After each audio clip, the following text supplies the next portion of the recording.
Hello, my dear aspirants. If you are preparing for RPSC second grade, then you are on the right platform. I am going to discuss the new syllabus of the RPSC second grade, and I am going to help you with your whole syllabus of the English literature. So, basically, we are going to discuss about the syllabus first, then only we are going to move on the first or the second part of this syllabus. Before that, let's discuss what is the syllabus. RPSC new syllabus part 1 is going to be secondary and senior secondary standard. जो आपका RPSC second grade का paper 2 होगा, as you all know कि paper 1 जो है वो आपका GK का रहता है, और उस जीके में आपको जो है इंडिया और नेशनल लेवल की जो जीके है वो आपको प्रिपेयर करनी होती है। और जो आपके करंट अफेयर्स है उसका भी बहुत बड़ा रोल होता है। अराउंड 10 to 15 क्वेश्चन जो है आपके करंट अफेयर्स के रहते हैं। तो उन चीजों को आप जिस भी प्लेटफॉर्म से प्रिपेयर कर रहे हो उसको अच्छे से प्रिपेयर करें, क्योंकि इस प्लेटफॉर्म पे मैं आपको सिर्फ और सिर्फ इंग्लिश लिटरेचर से रिलेटेड चीजों में हेल्प करूंगी। सो यहाँ पे जो आपका फर्स्ट है ग्रामर पोर्शन, ये तो आप जो है पढ़ते ही आ रहे हैं कि पार्ट्स ऑफ स्पीच है आपका, आर्टिकल्स एंड डिटर्मिनर्स है, टेंसेस है, प्रेपोजिशन है, मॉडल ऑक्सिलरीज है आपका, ये डिग्रीज ऑफ ऑब्जेक्टिव। ये आप स्क्रीनशॉट लेना चाहे, नहीं तो मैं इसको टेलीग्राम, मेरा जो चैनल है लिटरेचर IQ एजुकेशन, उस पर आपको प्रोवाइड करवा दूंगी। तो देखिए जो सिलेबस है आपका, वो एक ग्रामर पोर्शन जो है वो आपका बेसिक ग्रामर तो हो गया यहाँ तक, मॉडल ऑक्सिलरी तक। उसके बाद जो एडवांस ग्रामर है उसमें degree of objectives, subordination and coordination, जो आपके कंपाउंड एंड कॉम्प्लेक्स सेंटेंस होते हैं, ट्रांसफॉर्मेशन आपको करनी होती है, affirmative, negative, interrogative and imperative sentences. तो ये आपने फर्स्ट ग्रेड दिया है तो आपको आइडिया होगा कि किस तरीके से पूछा जाता है। उसके बाद active and passive, direct and indirect, ये सब चीजें हम लोग एक बेसिक जो है लास्ट क्लास के अंदर, क्योंकि आप लोगों के लिए ये न्यू नहीं है। जो आपका ग्रामर पोर्शन है आप इसको पढ़ते हुए आ रहे हैं, चाहे वो ग्रेड फर्स्ट के लिए पढ़ा हो, चाहे वो आपने असिस्टेंट प्रोफेसर के लिए पढ़ा हो, अब सेकंड ग्रेड के लिए भी आप बहुत जो है इसको रिवाइज कर चुके हैं, या फिर आपके स्कूलिंग में भी आपने पढ़ा होगा। तो इन चीजों को हम लास्ट में लेंगे, है ना। तो ये जो है आपका फर्स्ट पार्ट जो रहेगा, जिसमें आपको फ्रेजल वर्ब्स है, जो प्रोवर्ब्स एंड इडियम एक्सप्रेशंस हैं, जो मिसस्पेल्ड एंड कंफ्यूज्ड वर्ड्स हैं, one word substitution, synonym, antonyms and phonetic transcription. ये फोनेटिक ट्रांसक्रिप्शन को छोड़ करके जो ऊपर का जो पोर्शन है आपका, इसको हम लास्ट में देखेंगे। और प्लीज आप एंटोनिम एंड सिनोनिम अपने जो है तरफ से भी करते रहिए, सो दैट आपको एक साथ जो है सिलेबस का बर्डन ना हो। अभी जो मैं करवाऊंगी साइड बाय साइड आप उसको करना है, प्लस आपको या तो एंटोनिम एंड सिनोनिम लेकर चलने हैं आपको, या फिर इडियम एंड फ्रेजेस लेकर चलनी है। तो आप देख लीजिएगा जिस हिसाब से आप इनको कर सकें प्रिपेयर। जो पार्ट 2 है आपका, वो है ग्रेजुएशन लेवल का, जिसमें आपका grammar, usage and literature, basic sentence pattern रहेंगे, जैसे स्पोका एंड स्पोका रहता है आपका, रीडिंग कॉम्प्रीहेंशन और वोकैब का पोर्शन भी आपको जो है यहाँ पे करवाऊंगी मैं। पोइट्री एप्रिसिएशन जो है ये वाला इंपॉर्टेंट रहता है। समटाइम्स क्या होता है कि आरपीएससी नॉर्मल लेवल का जो है पोएटिक एप्रिसिएशन आपको दे देता है, लेकिन कई बार थोड़ा डिफिकल्ट हो जाता है, जिसमें 5 क्वेश्चन में से आप 2 और 3 ही अटेम्प्ट कर पाते हो। तो आपको इसको भी मैं प्रैक्टिस यहाँ पर करवाऊंगी इस प्लेटफॉर्म पर।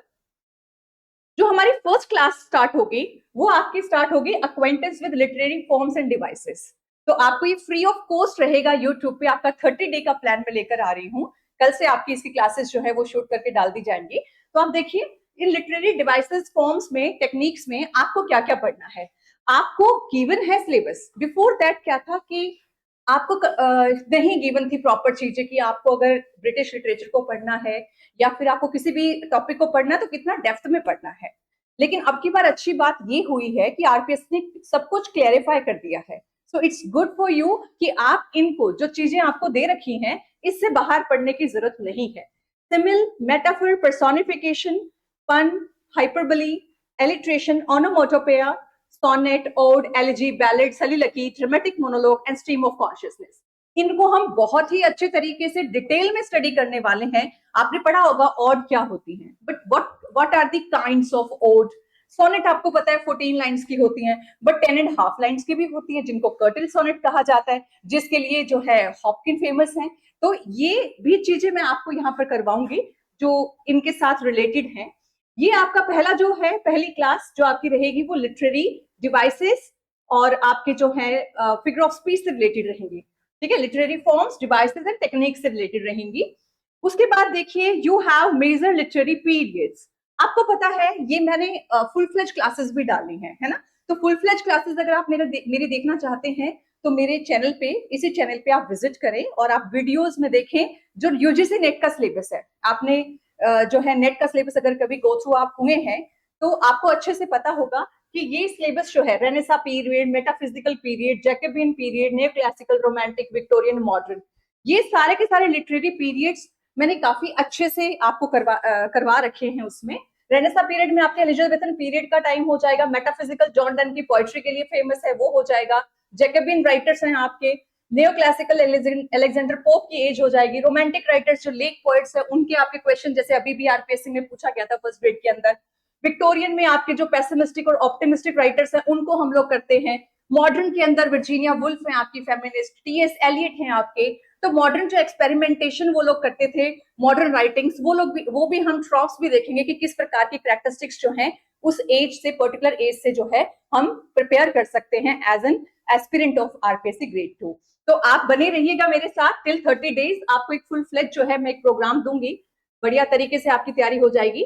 Acquaintance with major literary movements, अब इन मूवमेंट्स से भी कुछ इंपॉर्टेंट है, जैसे रोमांटिसिज्म जो है आपका, रोमांटिसिज्म ये भी इंपॉर्टेंट है क्योंकि रोमांटिसिज्म आपका ब्रिटेन में भी आया था और अमेरिका में भी आया था, तो आपको दोनों को ही साइमल्टेनियसली पढ़ना चाहिए। उसके बाद गॉथिक जो है आपको एन रेडक्लिफ का है, हॉरेस वॉलपोल का है, ठीक है, बहुत से ऐसे राइटर्स हैं जो गॉथिक नॉवल जो है वो लिखा करते थे, तो गॉथिक भी हम लोग देखेंगे।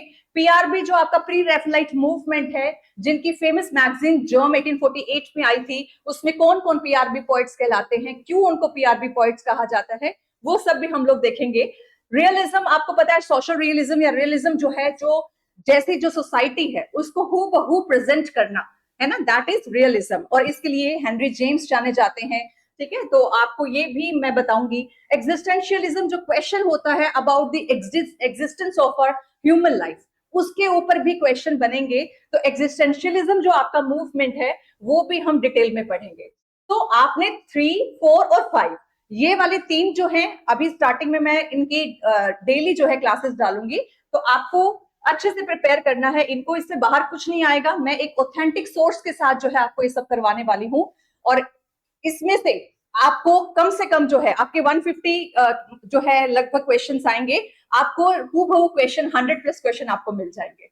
तो देखिए, उसके बाद देखिए पोइट्री सेक्शन आपका, पोइट्री में क्या है, आपको सोनेट नंबर 30 पढ़नी है। इट मींस आपको सिर्फ सोनेट नंबर 30 ही पढ़नी है, आपको ना देखना है 29 क्या है या 31 क्या है। You have to read thoroughly when to this sessions, आपको सिर्फ यही पढ़नी है, इसकी क्रिटिकल एप्रिशिएशन देखनी है, ये किसको एड्रेस की गई है, इसकी राइम स्कीम क्या है, इसको कैसे लिखा गया है, शेक्सपियर ने इसके अंदर क्या जो है मैसेज दिया है, किस थीम पर बेस्ड है, ये सब आपको पता होना चाहिए। एंड लाइन टू लाइन आपको पता होनी चाहिए। हो सकता है वो क्रिटिकल एप्रिशिएशन जो आपको देंगे पोएम की, वो हो सकता है इसी जो है पोएम से आ जाए।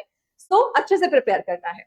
जॉन मिल्टन, आपने जो है ऑन हिज ब्लाइंडनेस तो पढ़ा होगा, तो on his having arrived at the age of 23, ये जो है इनका आपको ये पढ़ना है। ऑन हिज ब्लाइंडनेस तो आपकी ग्रेजुएशन लेवल पे वैसे भी लगती है, तो आपने ये वाले फॉर्म जो है अब इसको भी आपने डिटेल में पढ़ना है। पैराडाइज लोस्ट भी आपने पढ़ा होगा। जो जॉन डन जो है मेटाफिजिकल पोएट को कहा जाता है, ये प्यूरिटन एज के माने जाते हैं, ये आपके जॉन डन मेटाफिजिकल, जो द सन राइजिंग, तो आपको इस फॉर्म को भी बहुत अच्छे से पढ़ना है। जॉन ड्राइडन जो है a song for Saint Cecilia's day, अब आपको इसके बारे में पता होना चाहिए कि जॉन ड्राइडन ने जो सिसिलियाज डे लिखा है, ये सिसिलिया डे कब मनाया जाता है, क्यों इसी को जो है उन्होंने थीम, क्यों इसी जो है टाइटल के साथ उन्होंने वर्क लिखा था, ऐसा क्या था इसके अंदर, तो आपको ये भी पता होना चाहिए। उसके बाद विलियम वर्ड्सवर्थ, आपको पता है रोमांटिक पोएट है, द सॉलिटरी रीपर, बहुत ही फेमस इनकी जो है ये पोएम है, ये भी आपको करनी है डिटेल में। John Keats key thing of beauty, ठीक है, थिंग ऑफ ब्यूटी आपने पढ़ी भी होगी और इसको भी हम अच्छे से करेंगे। रॉबर्ट ब्राउनिंग की फेमस है द लास्ट राइड टुगेदर, जैसे फर्स्ट ग्रेड में जो है आपको रॉबर्ट ब्राउनिंग के वर्क्स मिलते हैं, लेकिन वो इससे थोड़े डिफरेंट है। उसके बाद अल्फ्रेड लॉर्ड टेनिसन की यूलिसिस आपको पढ़नी है। टीएस एलियट का the love song of J Alfred Prufrock हम लोग करने वाले हैं। पेब्लो नेरुडा का कीपिंग क्वाइट हमें करना है। निजिम एजेकियल का the night of the scorpion, ये फर्स्ट ग्रेड में भी है। कमला दास की माय मदर एट 66 फॉर्म आपको करनी है। एंड अरुण कोलाटकर की द बस जो है वो भी हमें यहाँ पे स्टडी करनी है। Then we have Shri Aurobindo the pilgrim of night, और तौरो दत्त का कैजरीना ट्री, आपको पता है कितना फेमस वर्क है। तोरोदत्त के जो फॉर्म्स है वो जो है ऑन एंड ऑफ, चाहे वो यूजीसी नेट का एग्जाम हो, चाहे वो आरपीएससी सेकंड ग्रेड हो, या किसी भी स्टेट का एग्जाम आप उठा लीजिए, उसमें आपको तोरोदत्त की फॉर्म्स जो है वो जरूर मिलेंगे। उसके बाद जो है आपका प्रोज सेक्शन रहता है, जो आपके एसेज हैं, उसमें फ्रांसिस बेकन का और स्टडीज हम डिटेल में लाइन टू लाइन इसको देखने वाले हैं, ठीक है। उसके बाद you have Joseph Addison meditation in Westminster Abbey, Charles Lamb का माय रिलेशंस, जीबी शॉ का फ्रीडम, अल्फोंस डॉडेट का the last lesson, and Paul S Buck का द एनिमी, ठीक है। पॉल एस बक को आप जानते ही होंगे, अमेरिकन राइटर, और इनका द एनिमी। तो ये सारे के सारे जो प्रोज वाले हैं वो हम देखेंगे। अब देखिए आपका जो ये वाला सेक्शन है, ये जो आपका सेक्शन नंबर 7, पार्ट नंबर 7 और पार्ट नंबर 8, ये आपके लिए, और 9, ये आपके लिए बहुत ज्यादा इंपॉर्टेंट हो जाता है। क्यों हो जाता है? देखिए आपको पता है ऑफ स्टडीज जो है वो एक ऐसे है, आपको उसे समरी कर लोगे काम नहीं चलेगा, है ना। आप उसकी जो है थोड़ा बहुत आपने इंफॉर्मेशन गैदर कर ली, यहां वहां से काम नहीं चलेगा। You have to study thoroughly, आपको डिटेल में देखना है। Just like as you like it, अगर आप फर्स्ट ग्रेड के लिए पढ़ रहे हो, you are going to read it line by line, आपको लाइन बाय लाइन उसे करना पड़ेगा। जस्ट लाइक दैट, अगर आप ऑफ स्टडीज देख रहे हैं, या फिर आप माय रिलेशंस देख रहे हैं, फ्रीडम देख रहे हैं, लास्ट लेसन, द एनिमी, अगर ये वर्क्स अगर आप पढ़ रहे हैं, तो you have to read the text. आपको जो ओरिजिनल टेक्स्ट है इसका, जो मैं आपको प्रोवाइड करवाऊंगी अपने खुद के जो है टेलीग्राम चैनल पे, और प्लस यहाँ पे भी करवाऊंगी, तो वो जो है आपको थॉरोली डिटेल में स्टडी करना है। ऐसे नहीं कि आप उसको सुपरफिशियली जो है पढ़ लिया, ऐसे काम नहीं चलेगा। उसके बाद है आपका फिक्शन, चार्ल्स डिकेंस का टेल ऑफ टू सिटीज, ये आपको डिटेल में पढ़ना है। और आर के नारायण का मालगुडी डेज, देखिए ये वो वाले वर्क्स है जो हम लोग जनरली कभी अपने सिलेबस में जो है डिटेल में नहीं पढ़ते, हम समरी पढ़ करके और अपना एग्जाम देकर आ जाते हैं। तो ये चाहते हैं आरपीएससी वाले कि आप लोग जो अगर बनना चाहते हो, ग्रेड 2 के टीचर्स बनना चाहते हो, या फर्स्ट ग्रेड बनना चाहते हो, अभी रिसेंटली फर्स्ट ग्रेड का पेपर हुआ है, अगर आप उस पेपर को उठा के देखेंगे ना, जो भी टेक्स्ट लगे थे ओरिजिनल टेक्स्ट में से डिटेल्ड जो है आपको चीजें पूछी गई थी। ऐसा नहीं है कि सुपरफिशियल था सारा पेपर। जिस बच्चे ने थॉरोली और ओरिजिनल टेक्स्ट को रीड किया था, सिर्फ वही बच्चे जो हैं अच्छा स्कोर कर रहे हैं। तो आपको इन्हें डिटेल में देखना है। आर के नारायण का मालगुडी डेज, चार्ल्स डिकेंस का tale of two cities. Then drama में आपको मैकबेथ, मैकबेथ जो है अगर आपने अभी फर्स्ट ग्रेड दिया है तो ऑब्वियसली आपने मैकबेथ को बहुत डिटेल में पढ़ा है। तो आप मैकबेथ को जो है आपको पता होना चाहिए कितने एक्ट्स में है, कौन से एक एक्ट में कितने सीन है, कौन से सीन में कौन सी बात कही गई है। You should know each and every minute detail.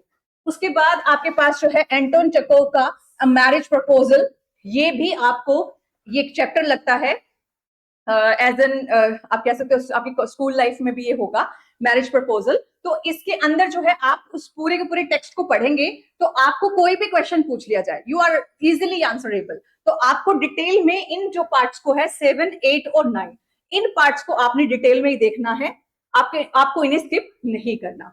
उसके बाद जो हमारा बच जाता है पार्ट 3, इसके लगभग आपको जो है अच्छे जो है अराउंड 40 जो है आपको इसमें देखने को मिलेंगे। तो आपको क्या करना है, basic principle of second language teaching, जो सेकंड लैंग्वेज है आपकी यानी L2, ठीक है, आपकी सेकंड लैंग्वेज जो है टारगेट लैंग्वेज, उसके बेसिक प्रिंसिपल्स पता होने चाहिए। डेवलपिंग 4 लैंग्वेज स्किल, यानी जो आपको LSRW जो है उसके बारे में पता होना चाहिए। टीचिंग ऑफ लैंग्वेज फॉर्म्स, यानी प्रोज को कैसे पढ़ना है, पोट्री को कैसे पढ़ना है, ग्रामर को कैसे पढ़ना है, और कॉम्पोजिशन को जो है कैसे पढ़ना है।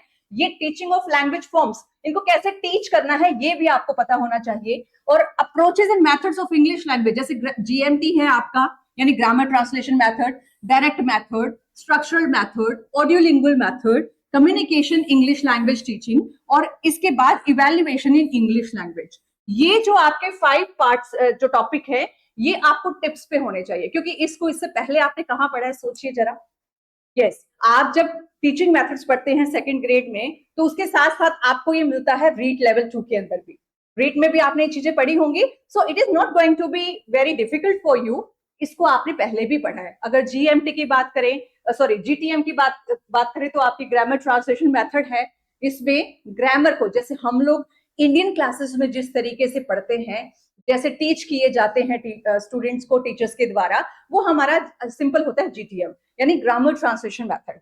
जो इंग्लिश टू इंग्लिश जो स्कूल होते हैं, यानी कि जो पर्टिकुलर इंग्लिश लैंग्वेज को प्रमोट करते हैं और इंग्लिश टू इंग्लिश जो है कम्युनिकेट करते हैं, और जो अपना चैप्टर होता है उसको इंग्लिश टू इंग्लिश ही पढ़ाते हैं, तो उसको कहते हैं डायरेक्ट मेथड। तो ये आपने पढ़ा भी होगा, स्ट्रक्चरल मेथड, ALM यानी audio lingual method, communication English language teaching, इसकी हम प्रैक्टिस करेंगे। पहले मैं आपको थ्योरी दूंगी इससे रिलेटेड, और उसके बाद कुछ क्वेश्चंस होंगे जो प्रीवियस ईयर भी उसमें इंक्लूड होंगे, और प्लस आपको मैं कुछ एक्सपेक्टेड क्वेश्चंस भी साथ में इंक्लूड कर दूंगी, सो दैट आप एग्जाम में बिल्कुल भी घबराए नहीं, आपके लिए इजी हो जाए। सो बने रहिए मेरे साथ नेक्स्ट 30 डेज के लिए, ये आपके लिए बहुत इजी पीजी होने वाला है। अब मैं थोड़ा सा आपको डिस्क्राइब कर दूं, if you are facing this exam for the first time, तो आपको बता दूं कि ये 2 पार्ट्स में होता है, 2 पार्ट्स में होता है, और लगभग कितने मार्क्स का होता है आपका ये क्वेश्चन पेपर जो है 300 मार्क्स का होगा। Duration of exam 2 hours 30 minutes, लगभग जो है 2 आवर्स 30 मिनट्स का ये आपका रहेगा। Question paper will carry 150 marks. जो आपका पेपर 2 की बात कर रही हूं मैं, ये आप ध्यान रखना, मैं जीके की पेपर 1 की बात नहीं कर रही, मैं सब्जेक्ट स्पेसिफिक की बात कर रही हूँ। इसमें आपको क्या है, 150 क्वेश्चंस ऑफ मल्टीपल चॉइसेस होंगे जो 300 मार्क्स के होंगे, 2 एंड जो है हाफ जो आपको इसमें मिलने वाला है, एंड लगभग 2.5 घंटे आपको टाइम मिलने वाला है। नेगेटिव मार्किंग, ये आपको ध्यान रखना है, नेगेटिव मार्किंग है, इट मींस आपको जो आता है वही आपको करना है, अदरवाइज आपको तुक्के नहीं मारने। और कितना है negative marking, 1/3 of the marks prescribed, 1/3 होगा। Knowledge of secondary and senior secondary standard about relevant subject matter, knowledge of graduation जो आपको ऑलरेडी गिवन है ऊपर, और टीचिंग मेथड, इनकी भी आपको जानकारी होनी चाहिए। सो बेसिकली जो आपका ऊपर सिलेबस है, उस पूरे सिलेबस को आपने घोट लेना है मेरे साथ साथ, आपको खुद से कुछ नहीं करना, मैं आपको जो है पूरा का पूरा मटेरियल प्रोवाइड करवाऊंगी मेरे टेलीग्राम चैनल पे। तो आप बने रहिए नेक्स्ट 30 डेज मेरे साथ, अब की बार आरपीएससी पार। Thank you so much.